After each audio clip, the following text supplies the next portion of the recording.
Hello दोस्तों, कैसे हैं आप। आशा करता हूँ बहुत अच्छे होंगे और अपने मेंस की तैयारी कर रहे होंगे, क्योंकि एसएससी सीजीएल का जो मेंस है उसकी डेट आउट हो चुकी है। एसएससी ने ये इसको नोटिफिकेशन जारी किया था 19 नवंबर को। तो इसमें जो एक डिफरेंट टाइप का जो चैप्टर है ट्राइंगल्स, जिसमें सिमिलर और कॉन्ग्रुएंट ट्राइंगल्स दोनों पार्ट शामिल हैं, और उसके अन्य टाइप से भी जो क्वेश्चन बन सकते हैं वो हम आपके लिए लेके आए हैं। तो सबसे पहले देखते हैं कि कॉन्ग्रुएंट ट्राइंगल्स क्या होती है। जीरो से, बिल्कुल जीरो से स्टार्ट करेंगे, और जो आगामी जो एग्जाम होने वाला है, जो चाहे वो आरपीएफ एसआई का हो या एनटीपीसी का एग्जाम है, सबके लिए ये चैप्टर बहुत ही इंपॉर्टेंट है। तो सबसे पहले ये देखते हैं कि कॉन्ग्रुएंट ट्राइंगल होती क्या है। देखिए, जब सबसे पहले कॉन्ग्रुएंट का मतलब मैंने दो ट्राइंगल लिख दी यहाँ पे, ए बी सी और पी क्यू आर, तो इसका मतलब कॉन्ग्रुएंट तब होगा जब इन दोनों का एरिया इक्वल हो। तो पहला पार्ट तो ये है जब इसका एरिया इक्वल हो, और दूसरा पार्ट इसकी शेप भी इक्वल हो। शेप अगर दोनों एक ही उसमें लाई कर रहे हैं तो इसका मतलब कॉन्ग्रुएंट है। और कॉन्ग्रुएंट के रूल भी पढ़ने हैं हमें।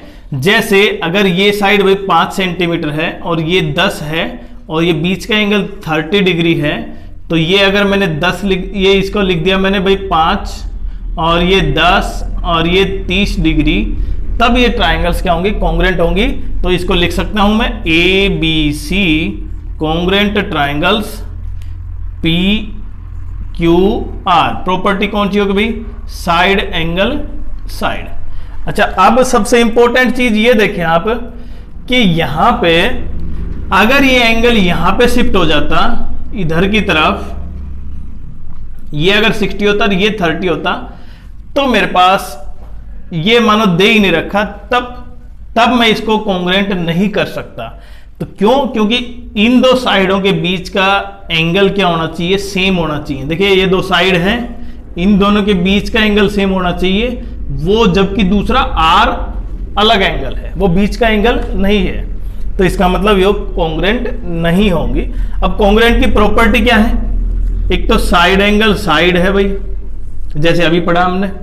दूसरा साइड साइड साइड होनी चाहिए, तीनों साइड इक्वल होनी चाहिए। अगर मैं इसकी साइड भी 15 कर देता हूं तब ट्राइंगल क्या हो जाएंगे, कॉन्ग्रुएंट हो जाएंगे। तीसरा है भाई आरएचएस, राइट एंगल हाइपोटेन्यूज और साइड। और चौथा है भाई एंगल एंगल साइड। और पांचवा हमारे पास है एंगल साइड एंगल। तो ये जो प्रॉपर्टी मेंशन है उसी के अनुसार क्या होती है, कॉन्ग्रुएंट होती है। बेसिक सा क्वेश्चन होता है, कई बार आ जाता है। जैसे हमने सीजीएल में देखा था एक बार, कम्यूटेटिव प्रॉपर्टी, अगर a plus B equal to B plus A है तो ये कौन सी प्रॉपर्टी होगी भाई, कम्यूटेटिव प्रॉपर्टी। पढ़ा था आपने कम्यूटेटिव प्रॉपर्टी। और अगर a into b, commutative property of addition, plus की है ये भाई, ये कम्यूटेटिव प्रॉपर्टी ऑफ मल्टीप्लीकेशन है। तो ऐसे बेसिक्स आपको बहुत जरूरी है इन टाइप के। तो ये रूल हो गए। आरएचएस का मतलब यहां पे अगर मेरे पास, देखें आप अच्छे ढंग से समझे इसको, क्योंकि कॉन्सेप्ट बहुत ही इंपॉर्टेंट है। अगर मेरे पास ट्राइंगल है ये पी क्यू आर और ये एल एम एन, इसमें एक यहां पे एंगल 90 डिग्री, तो ये भी 90 हो गया भाई। ये अगर 10 है तो ये भी 10, और ये अगर 8 है और इसकी ये साइड 8 है, तो आप ये ध्यान से देखें, अब भी ट्राइंगल्स क्या होंगे, ये कॉन्ग्रुएंट। किस प्रॉपर्टी से, एक तो एंगल होगा 90 डिग्री, आरएचएस का मतलब राइट एंगल, मतलब 90 डिग्री हो गया एक एंगल। इसका मतलब एंगल क्यू किसके बराबर है, एंगल एम 90। एच का मतलब हाइपोटेन्यूज, तो यहां पे हाइपोटेन्यूज कौन सा है, दोनों का सेम है। तो इसका मतलब p r equal to, angle नहीं भाई side, p r equal to l n, l m n है तो ये एन। और तीसरी, इनमें से कौन सी भी साइड हो सकती है। जैसे देखो अभी ये 8 दे रखी है नीचे की, इसका बेस 8 है तो इसकी हाइट कितनी हो जाएगी भाई, 6 आ जाएगी। अगर ये 8 है तो ये 6 आ जाएगी। तो इसका मतलब कौन सी भी एक साइड इक्वल रख सकता हूं, लेकिन मैं यहां पे लिख सकता हूं q r equal to m l equal side.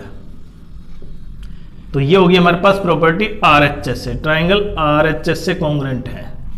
तो ये 5 प्रॉपर्टी है, ये है कॉन्ग्रुएंट। हालांकि कॉन्ग्रुएंट इतना बड़ा टॉपिक नहीं है, लेकिन सिमिलर सबसे इंपॉर्टेंट टॉपिक है। अब हम सिमिलर की करते हैं। अगर दो ट्राइंगल सिमिलर हैं तो अगर इसकी साइड दे रखी है 5 सेंटीमीटर, आप ध्यान से देखें, और ये है भाई 8 सेंटीमीटर, तो इसका पेरीमीटर का फॉर्मूला क्या होगा? रेशियो ऑफ ट्राइंगल ABC और पेरीमीटर ऑफ ट्राइंगल PQR, इसकी वैल्यू क्या हो जाएगी? 5/8। जो साइड थी वही रेशियो रहेगा पेरीमीटर का। दूसरा इंपॉर्टेंट, अब area of triangle ABC upon area of triangle PQR। अब अगर साइड दे रखी है तो क्या हो जाएगा? उन साइडों का स्क्वायर हो जाएगा। तो रेशियो कितना आ गया? 25/64। पहला रूल। अगर ये साइड नहीं दे रखी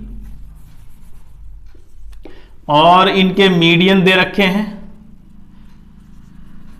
ये लिख दिया मैंने M और ये PL, तो यहां पे एरिया किस में कन्वर्ट हो जाएगा? AM का स्क्वायर अपॉन PL का स्क्वायर, अगर दोनों का मीडियन दे रखा है। तीसरा, अगर एंगल बाइसेक्टर है, ये एंगल बाइसेक्टर है, तब भी इसका एरिया क्या हो जाएगा? AM स्क्वायर और PL का स्क्वायर। चौथा, अगर ये परपेंडिकुलर बाइसेक्टर है, ध्यान से देखिए आप, अगर ये परपेंडिकुलर बाइसेक्टर है तब भी इसका एरिया क्या रहेगा? AM अपॉन PL का स्क्वायर। तो आपको ये कॉन्सेप्ट क्लियर होगा। क्यों? एक चीज देखें आप, यहां पे अगर एक ट्राइंगल है और उसका ये मीडियन है, दैट इज कॉल्ड मीडियन, और मीडियन उस ट्राइंगल्स का एरिया जो होगा उसको हाफ डिवाइड करेगा। इसका मतलब एरिया ऑफ ट्राइंगल ABC का हाफ किसके बराबर होगा? एरिया ऑफ ट्राइंगल ABM या फिर एरिया ऑफ ट्राइंगल ACM। तो ये दो प्रॉपर्टी आपको अच्छे समझ में आई होंगी, एरिया और पेरीमीटर। और अब सबसे इंपॉर्टेंट, जब एरिया और पेरीमीटर दे रखा है तो कुछ नाम भी पढ़े होंगे आपने, वो देखते हैं। चैनल को सब्सक्राइब करें और बेल आइकन जरूर दबाएं। अब आप सिमिलर ट्राइंगल्स देखें। अगर मेरे पास दो ट्राइंगल हैं भाई, PQR, अब हम पढ़ रहे हैं सिमिलर ट्राइंगल, और ये L, M और N।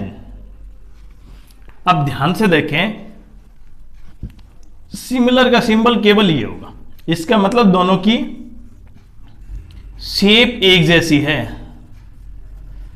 तभी क्या होंगी? वो सिमिलर होंगी। केवल शेप इक्वल होनी चाहिए, और शेप इक्वल के लिए हमारे पास प्रॉपर्टी कौन सी होती है? एक तो डबल एंगल, दोनों एंगल किसी भी ट्राइंगल्स के दो एंगल इक्वल होने चाहिए। ये 30 है, ये 40 है, ये 30 है भाई, ये 40 है। दूसरा, अगर दो एंगल इक्वल है तो तीसरा भी एंगल अपने आप इक्वल हो जाएगा। तो इसको लिख सकता हूं ट्रिपल एंगल प्रॉपर्टी। कॉन्ग्रुएंट की नहीं कर रहे हम, सिमिलर पढ़ रहे हैं। और तीसरा सबसे इंपॉर्टेंट, अगर यहां पे साइड एंगल साइड, लेकिन अब साइड एंगल साइड इक्वल नहीं होनी चाहिए। क्या होनी चाहिए? वो प्रोपोर्शनल इक्वल होनी चाहिए। जैसे मैंने लिख दिया इसका 10 और ये हो गया भाई 40, तो ये हो गया भाई देखो 2 और ये हो गया भाई 8। तो यहां पे देखें इनकी साइड क्या है? प्रोपोर्शनली इक्वल है। 10/2 इस ट्रायंगल की साइड अपॉन ये, और वो भी कोरस्पॉन्डिंग साइड, इक्वल टू 40/8। तो देखिए दोनों की रेशियो सेम आ रहा है और बीच का एंगल सेम है, तब प्रॉपर्टी हो जाएगी साइड एंगल साइड। और चौथी प्रॉपर्टी है इसकी side side side, side side side, और वो भी प्रोपोर्शनली इक्वल। जैसे यहां पे लिख दिया हमने यहां पे थर्ड साइड होगी भाई कितना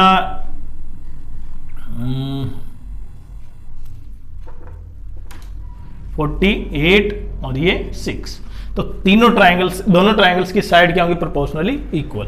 लेकिन अब जो इंपॉर्टेंट टॉपिक्स पढ़ रहे हैं हम, उसके मेंस टॉपिक्स में या मेंस फॉर्मूले हैं वो देखते हैं हम सबसे पहले। अब यहां पे देख सकते हैं हम, अगर मीडियन इंटरसेक्शन है वो पॉइंट क्या कहलाएगा? यहां पे अगर ये 3 मीडियन है, ये भी मीडियन और ये भी मीडियन, तो ये जो पॉइंट होगा वो कहलाएगा सेंट्रोइड। वो चाहे ट्राइंगल कौन सी भी हो, और हमेशा सेंटर मीडियन 2:1 में डिवाइड होगा। इसका मतलब ऊपर का पार्ट 2 नीचे का 1, उसको बोलते हैं सेंट्रोइड।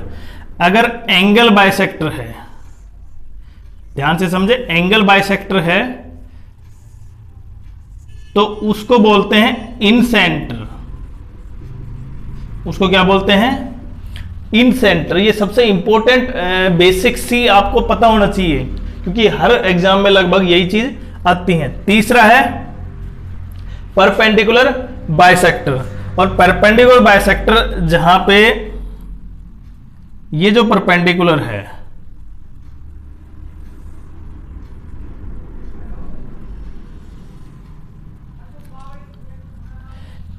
ये परपेंडिकुलर बाइसेक्टर है। और परपेंडिकुलर बाइसेक्टर को क्या बोलते हैं हम? सरकमसेंटर।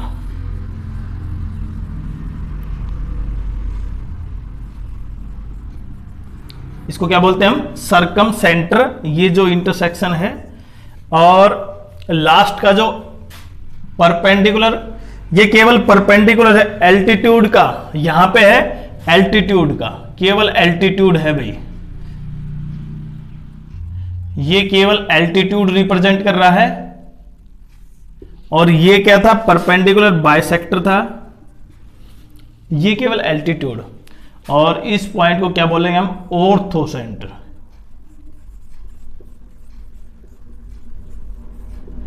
तो ये बेसिक्स आज हमने पढ़े ट्रायंगल्स के, सिमिलर, कॉन्ग्रुएंट